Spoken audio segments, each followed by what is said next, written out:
Buenos días, jóvenes cramerianos, ¿cómo están? El día de hoy vamos a trabajar un tema muy importante dentro del curso de Historia Universal que lleva por título La Restauración Europea.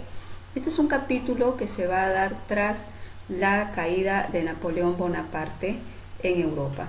Como recordamos, la última vez que tocamos el tema acerca de Napoleón Bonaparte, vimos cómo este personaje pues había llegado a alcanzar un amplio poder dentro del continente europeo, pero posteriormente las naciones enemigas de Francia, como es el caso de Prusia, Austria, Rusia, Inglaterra, van a unirse para luchar contra Napoleón y van a terminar derrotándolo. Una de las batallas en las que Napoleón sería derrotado sería la batalla de Waterloo, que sería pues ya la derrota definitiva de Napoleón. Después de Waterloo, Napoleón sería capturado y sería desterrado a la isla de Santa Elena, que se encontraría en las costas del continente africano, y ahí moriría hacia el año de 1821. Pero ¿qué pasó con Europa tras la caída de Napoleón Bonaparte? Va a ocurrir que las naciones vencedoras habrían de llevar a cabo una serie de reuniones con la cual van a intentar restaurar todo aquello que había sido cambiado, que había sido modificado con la política de Napoleón Bonaparte.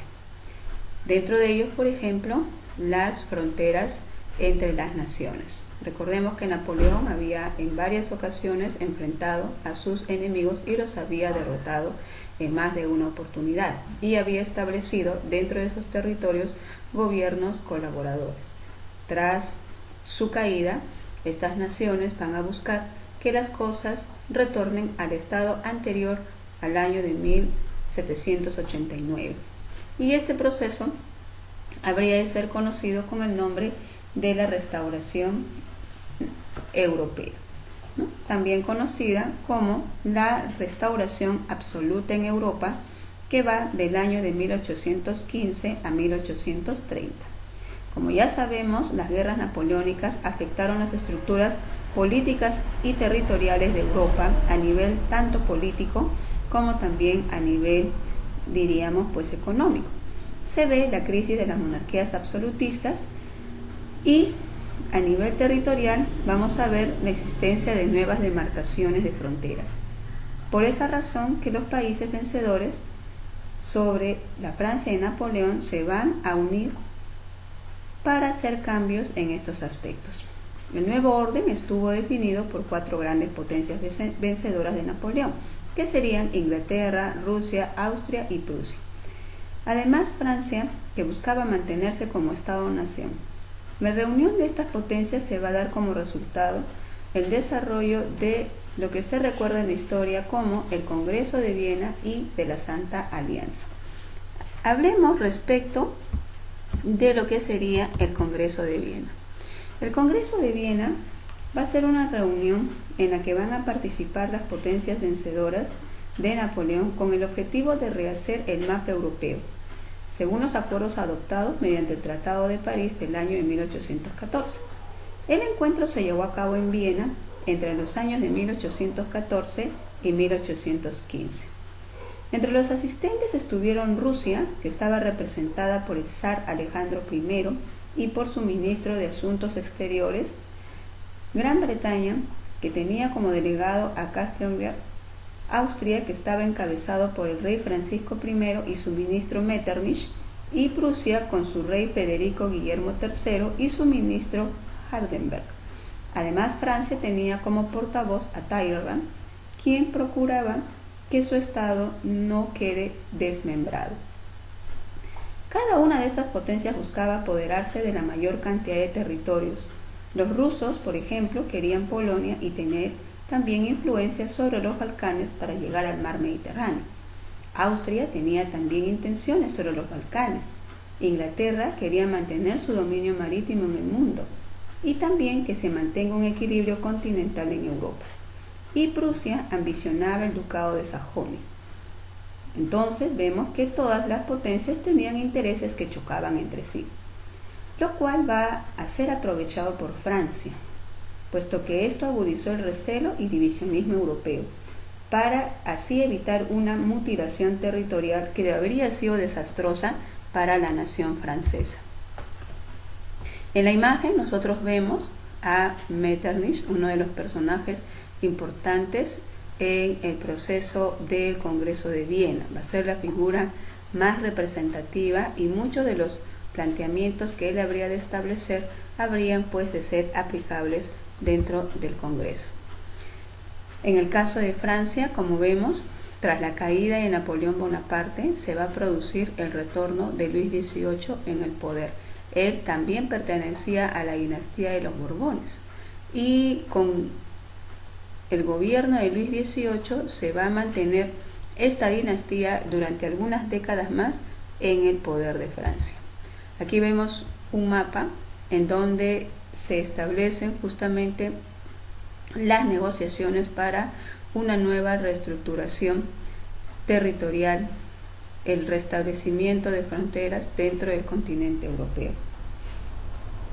Luego de las reuniones que se dieron en septiembre de 1814, la más beneficiada de todas las naciones fue Inglaterra, que logró consolidar su poder marítimo y comercial cuando obtuvo la posesión de las Islas Jónicas y también de la isla de Malta, las cuales le aseguraban controlar las rutas del mar Mediterráneo.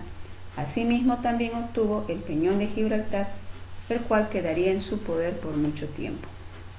Por su parte, Rusia va a obtener Finlandia, va a obtener también parte de Polonia. Prusia va a obtener Renania, haciendo de esta manera una frontera con Francia.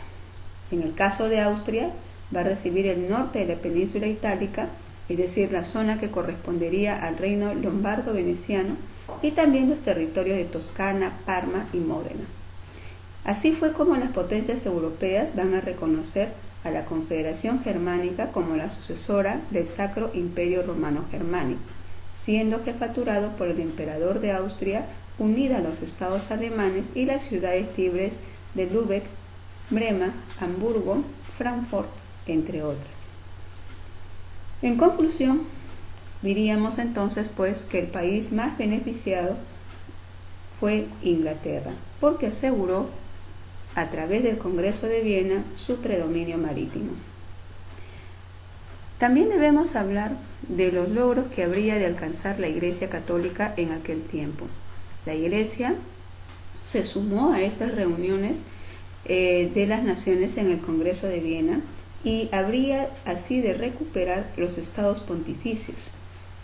Holanda y la actual Bélgica formaron el reino de los Países Bajos bajo el cetro del nuevo rey Guillermo I de Orange, y Suiza fue reconocida como confederación constituida por diversos cantones, acordándose que los ahorros europeos quedarían seguros en los bancos suizos y que en ninguna guerra en adelante se atacaría a ese país. Esa fue otra resolución también establecida por el Congreso de Viena. ¿Qué pasó con Francia tras las negociaciones llevadas a cabo en el Congreso de Viena? Ocurrió que Francia quedó reducida a sus antiguos límites, aquellos que había tenido antes de la Revolución. Asimismo, se crearon nuevos estados en torno al país galo. De esta manera se impedía su renacimiento revolucionario. Se crearon entonces el Reino de los Países Bajos, que ya hemos mencionado, conformado por Bélgica y Holanda, la Renania prusiana, la Confederación Suiza y el Reino de Piamonte-Cerdeña. Toda esta nueva división a su vez generó problemas, porque creó rivalidades entre estas potencias, entre Inglaterra y Rusia, ya que la primera deseaba una hegemonía basada en la marina y Rusia como la hegemonía europea gracias a su potente ejército, y entre Rusia y Austria por el dominio de Polonia y los Balcanes. Entonces vemos que lo que realmente va a ocasionar los acuerdos establecidos en el Congreso de Viena sería para más adelante un enfrentamiento entre las potencias participantes.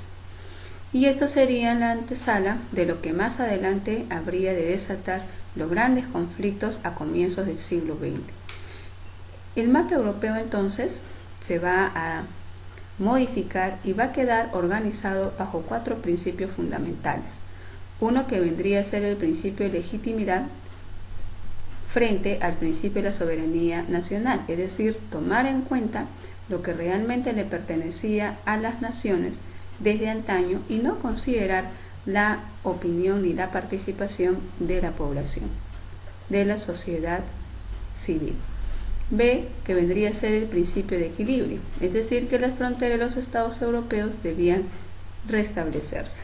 Como ya habíamos mencionado, una de las naciones que vuelve a su estado anterior a la revolución habría de ser Francia. Francia quedaría cercada por muchas potencias, con la cual sería pues imposible o casi imposible que ella vuelva a levantarse bajo una consigna revolucionaria. El otro principio sería el de responsabilidad internacional de las grandes potencias, a través de la cual se planteaba que en caso de que alguna de las naciones enfrentara un conflicto de carácter social o popular, las otras pues tendrían que salir a apoyar a los gobernantes, ¿no? Ahí también vemos entonces el principio de intervención, que habría de ser consecuencia del anterior principio. En caso de que estallara una revolución, como hemos dicho, en algún país, habría que intervenir para sofocarla con el fin de garantizar la estabilidad y el equilibrio.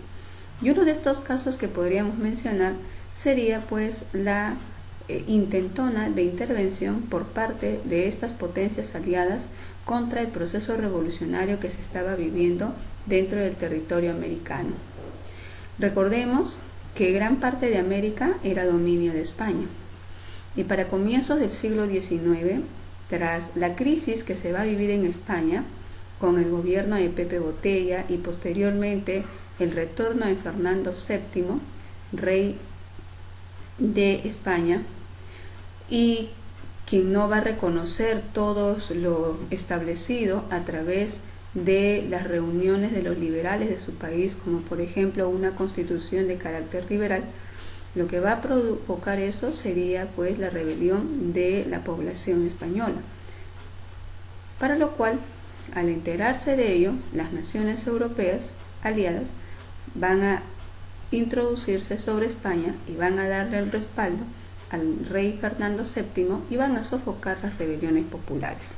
Pero como estas rebeliones no solo habían quedado en España, sino que también se estaban desatando luchas independentistas dentro del territorio americano, entonces pues estas potencias pensaron en algún momento intervenir en esta intención libertaria de las colonias americanas.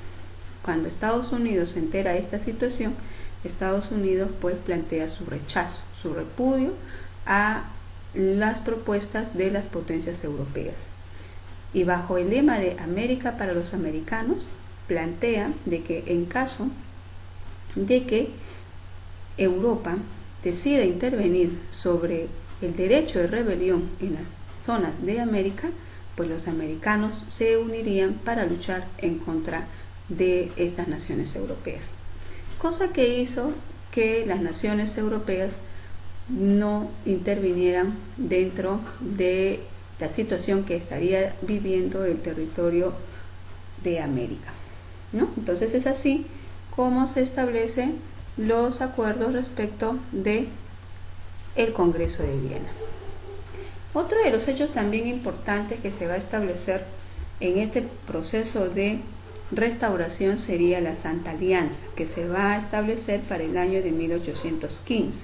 La Santa Alianza fue una alianza de carácter militar creada por los países absolutistas de Austria con Francisco II, Prusia con Federico Guillermo III y Rusia con el zar Alejandro I. Su objetivo era aplastar en nombre de la religión cualquier movimiento liberal en el mundo. Hay que tener en cuenta que se toma a la religión como pretexto, ya que ésta busca justificar la teoría del origen divino de los reyes. La alianza buscaba básicamente objetivos políticos, básicamente también asegurar el poder monárquico absolutista, pues son monarquías las que propugnan el desarrollo de esta alianza, como por ejemplo sería pues la de Rusia, la de Prusia, también la de Austria y otras naciones. Es por eso que Inglaterra, que inicialmente estaba en este grupo, se retira porque no ve mayor provecho en este pacto, sino solo asuntos políticos absolutistas, los cuales no son de su interés. Recordemos que Inglaterra tenía una monarquía de carácter constitucional y no era de tono absolutista como el resto de las naciones europeas.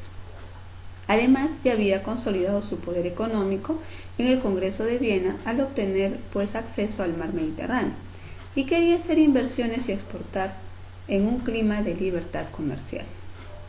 La alianza organizó congresos de represión como por ejemplo Leibach para reponer en Nápoles a Fernando I, Verona para reponer en España a Fernando VII, como lo habíamos comentado. También intentó en América llevar a cabo su intervención, lo cual fracasó por la oposición no solamente de los americanos, sino también de la propia Inglaterra, que manifestó abiertamente que buscaba consolidar sus dominios comerciales en América y para ello requería de una América independiente y sobre todo que estuviese pacificada. La doctrina de Monroe es la doctrina que nosotros hace un rato habíamos estado comentando, ¿no? Cuando señalamos que ante la amenaza de intervención por parte de las potencias europeas, los americanos plantearon la idea de unirse para luchar en contra de este intervencionismo abusivo. Miren, esta situación que vamos a ver dentro de lo que sería la Santa Alianza y también el Congreso de Viena van a generar lo siguiente: van a generar que en otras zonas de Europa también se produzca una serie de cambios que van a conllevar con una serie de revueltas que se van a desarrollar hacia los años de 1830 y 1848. ¿Qué pasa entre 1815 y 1848? Van a suceder una serie de situaciones que van a ir generando cambios a nivel tanto político, administrativo y económico también en el continente europeo. Por ejemplo, en el caso de Francia, durante el reinado de Luis XVIII, se van a dictar políticas de conciliación con la burguesía. A Luis XVIII no le quedó de otra que aliarse con la gran burguesía. Y el apoyo de Talleyrand como ministro de Relaciones Exteriores y su diplomacia salvó a Francia de posibles pérdidas territoriales en el Congreso de Viena, ¿no? Asimismo también logró que se pudiese dar un acercamiento con la burguesía, que era ya un grupo económico importante dentro de esta nación. En 1820 se produce el asesinato del duque de Berry, hijo del conde de Artois, líder de los absolutistas, por un republicano en aquel entonces. Y esta situación se va a declarar como resultado de ello un estado de excepción en toda Francia y se va a perseguir a los liberales. En 1824, Carlos X, hermano de Luis XVIII, asume el trono y la antigua aristocracia se une con el alto clero para ser indemnizados por las pérdidas de sus bienes, pero solo algunas tierras fueron devueltas. Aumentan así las organizaciones secretas y surgen partidos políticos antiabsolutistas, como los constitucionalistas y un sector liberal del clero, dirigido por François-Dominique de Montesor, influenciados por los carbonarios de Italia. Para 1830, la expansión francesa vuelve a darse con la conquista sobre Argelia tras la batalla de Argel, ¿no? Y también será en el año de 1830 que se va a llevar a cabo un proceso de revolución liberal dentro de Francia que va también a repercutir en las otras naciones europeas. Casi 20 años más tarde, en 1848, se vuelve a producir una revolución de carácter liberal, pero que va a traer como resultado una serie de cambios a nivel social principalmente y a nivel ideológico, porque se van a desarrollar teorías de gran importancia como sería la del socialismo utópico, pero que ya va a ser un tema que posteriormente vamos a tratar. Bueno, entonces aquí nosotros tenemos 4 preguntas que van a desarrollar en función a lo que se ha explicado respecto del tema. Vamos a quedar aquí, muchachos. Eso sería todo por el momento. Muchas gracias por su atención.